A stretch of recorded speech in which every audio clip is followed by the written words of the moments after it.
time now for some business news, and we're starting in Argentina, where, as you heard just there, the economic stakes are very, very high in this election. Kemi Knight is on set for us. Hi, Hex. Yes, two very different economic plans for the country, depending on what candidate wins the second round in November. Centre-left Economy Minister Sergio Massa will be facing libertarian populist Javier Milei, and they have very different views on how Argentina's economy should be handled. Argentina is in the midst of a severe economic crisis. Inflation is nearing 140%, and about 40% of people living in Argentina are currently living below the poverty line.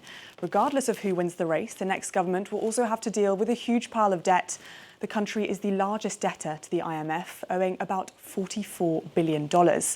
Argentina's peso is also so weak that one of Milei's proposals includes scrapping it altogether and adopting the American dollar instead. His proposals also include eliminating the central bank and slashing public spending. Massa, on the other hand, is against the abandonment of Argentina's currency and would rather pursue a strategy of devaluation. The crisis is currently taking a huge toll on the population, many forced to find multiple sources of income. Carolyn Lamboli takes a look at those who have turned to picking up rubbish to make ends meet. Every day, Ayelen Torres combs the streets of San Justo, a small town just outside of Buenos Aires. Her mission is to find trash that can be recycled. It's become her main source of income. Una heroína. I feel like a hero. I think people look down on this profession a lot, but at the same time, it's important. What we do, picking up trash, it's good for the environment. You need strength and courage because on the streets, you come across a lot of things. Plastic, cardboard, glass, paper. It's become a lifeline for thousands of Argentinians who, like Ayelen, work as cartoneros, the local term for trash pickers. For some, it's just a side hustle, but for others, it became the only way to survive when COVID hit, and many people the world over lost their jobs. But the phenomenon is hardly new. It was born in 2001. More than 2 decades later, the country counts an estimated 150,000 cartoneros, many of them children. As inflation continues to soar in Argentina, it's likely that more and more people will join the ranks of the cartoneros. With the crisis that the country is going through right now, if you're unemployed, you've got to make sure you can put food on your plate at the end of the day. The surest way to do that without waiting for a company to check out your CV and hire you is to go and collect recyclable materials and trade them in for money at a warehouse. Around half of jobs in Argentina are informal in some capacity. Chinese state media reports that China has launched an investigation into Foxconn, the Taiwan-based iPhone maker.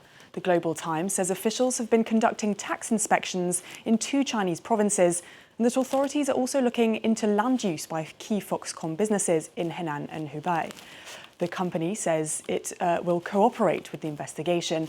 It's the biggest maker of iPhones and one of the largest employers in the world, and its founder, Terry Gou, is running as an independent candidate in Taiwan's presidential election taking place in January. He resigned his seat on Foxconn's board in September after announcing his candidacy, but he still retains a 12.5% stake in Foxconn. And now let's take a quick look at how the markets are doing, starting in Asia, where stocks fell as concerns rise over the Israel-Hamas war spreading to the rest of the region. As you can see, Tokyo's Nikkei down 0.8%, the Shanghai Composite down almost 2%, and Seoul's Kospi down 0.7%. And in Europe, it was a mixed open as investors continue to monitor economic and geopolitical uncertainty. London FTSE down 0.1%, Paris's CAC 40 opening up 0.1%, similar to Frankfurt's DAX. And staying in Europe, the EU Tax Observatory has just released a global tax evasion report. One of the suggestions is in that report is a global minimum tax on billionaires. It says the 2,700 billionaires around the world have been operating on the border of legality, using loopholes that allow them to avoid certain forms of income tax, resulting in effective tax rates worth just 0 to 0.6%. And the observatory is calling on global leaders to launch to launch talks over a global minimum 2% annual tax to be levied on wealth rather than income, and are suggesting that they breach the topic at the G20 summit next year. Haxi.